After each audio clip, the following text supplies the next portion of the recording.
Di kawasan Tanah Abang, Jakarta Pusat, diduga kuat ketiganya terkait jaringan narkoba yang diungkap BNN di Jepara, Jawa Tengah.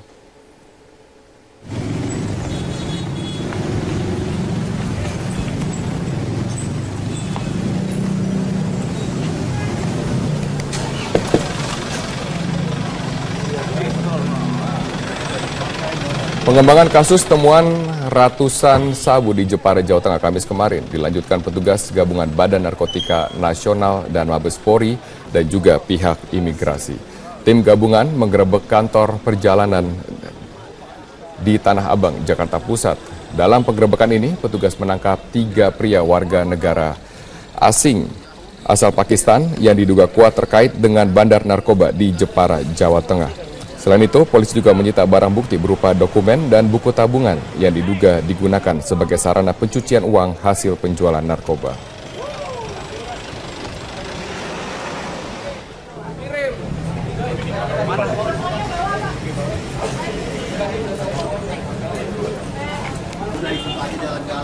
Polisi juga melanjutkan razia di sejumlah hotel kelas melati di kawasan Tanah Abang. Dari razia ini, polisi menangkap sejumlah warga negara asing yang menyimpan obat-obatan terlarang.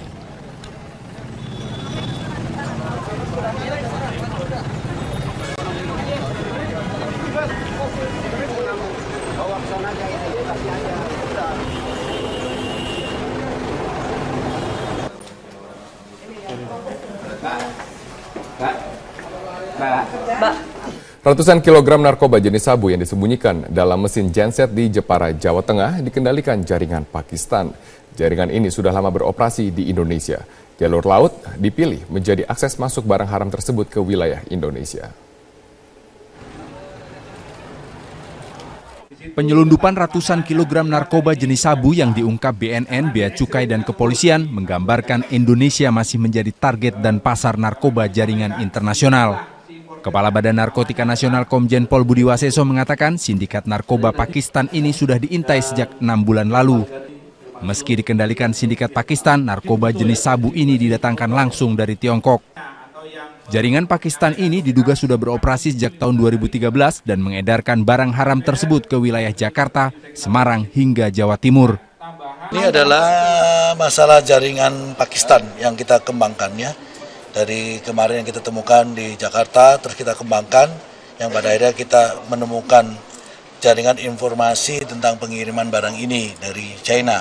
Sehingga kita tunggu pada saat itu, ternyata dikirimnya ke Jawa Tengah, ya barang itu. Kalau dimaksud ini jaringan dari Pakistan, berarti ini Pakistan direct langsung ke tempat ini atau bagaimana? Tidak, pelakunya orang-orang kelompok Pakistan, tapi barangnya dari China.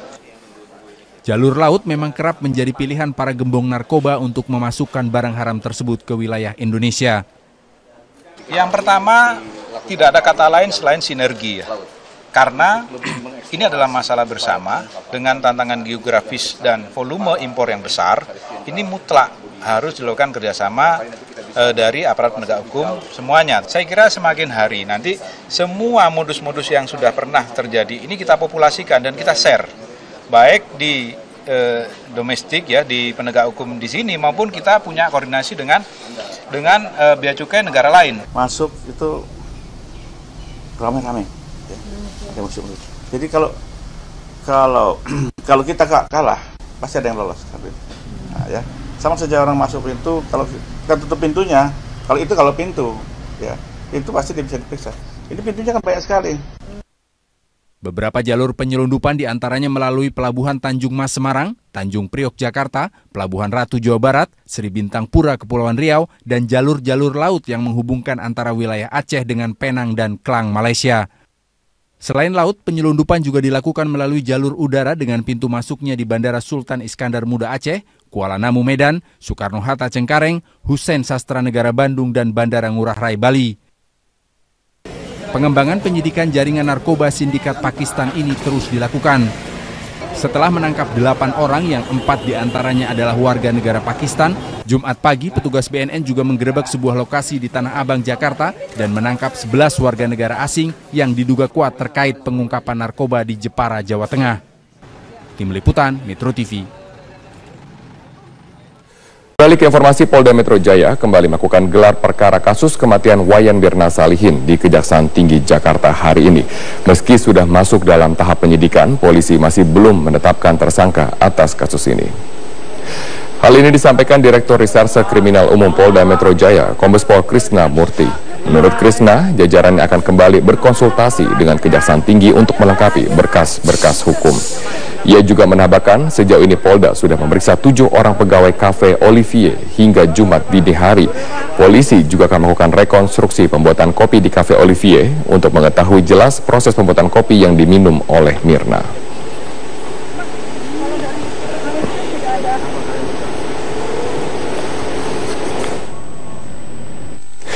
Hari ini penyidik Polda Metro Jaya kembali datang ke Kejaksaan Tinggi Jakarta untuk melengkapi berkas perkara dugaan pembunuhan terhadap Wayan Mirna Salihin. Untuk informasi selengkapnya kita bergabung bersama rekan kami Putri Lukman langsung dari Kejaksaan Tinggi Jakarta. Putri, berkas apa saja yang dibawa penyidik untuk melengkapi berkas-berkas penyidikan? Ya, Robert, Polda Metro Jaya kembali menjambangi Kejaksaan Tinggi DKI Jakarta pada hari ini yang diwakili oleh Direskrim Polda Metro Jaya Kombes Pol Krisna Murty yang datang pada pukul 2 siang waktu Indonesia Barat dengan membawa beberapa alat bukti yang diminta oleh penyidik Kejaksaan Tinggi. Saat di pertemuan pertama, penyidik Kejaksaan Tinggi meminta kepada Polda Metro Jaya untuk melengkapi keterangan ahli dalam kasus kematian Wayan Mirna Salihin yang terjadi pada 6 Januari 2016 lalu. Ada beberapa hal yang disampaikan oleh Kombes Pol Krisna Murty pada pertemuannya hari ini dengan Aspidum Kejaksaan Tinggi atau dari Asisten Pidana Umum Kejaksaan Tinggi DKI Jakarta untuk melengkapi keterangan para ahli yang diminta pada Selasa lalu. Dan berikut adalah kutipan wawancara kami dengan Direskrim Polda Metro Jaya Kombes Pol Krisna Murty.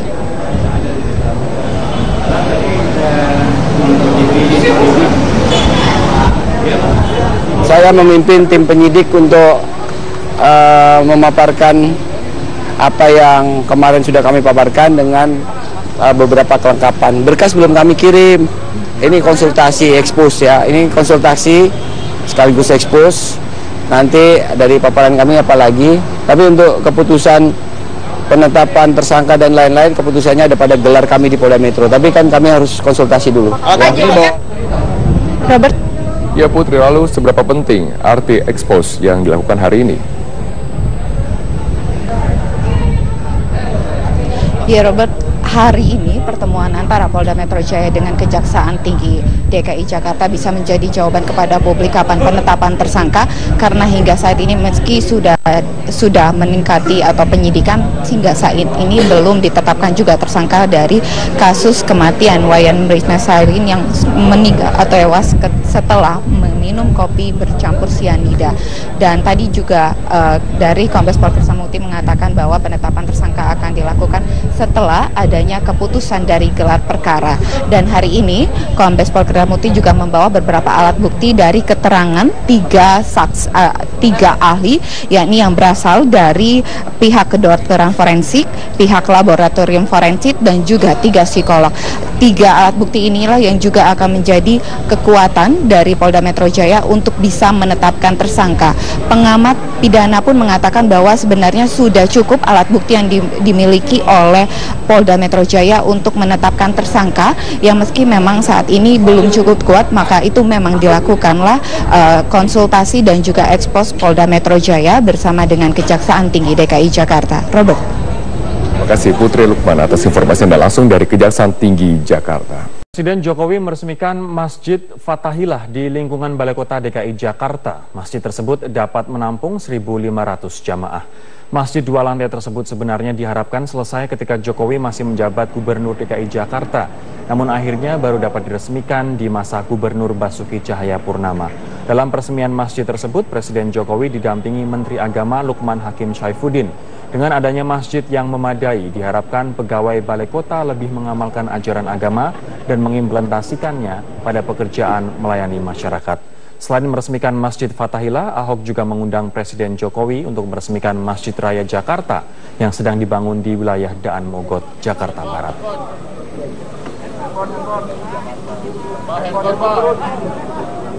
memang saya kira bukan saya saja, gubernur-gubernur sebelumnya juga sama, pengen Balai Kota ini punya masjid. Saya juga sama saat itu pengen Balai Kota punya masjid. Tetapi nyatanya sampai waktu saya habis jadi gubernur, tidak ketemu tempatnya di mana yang harus dirombak.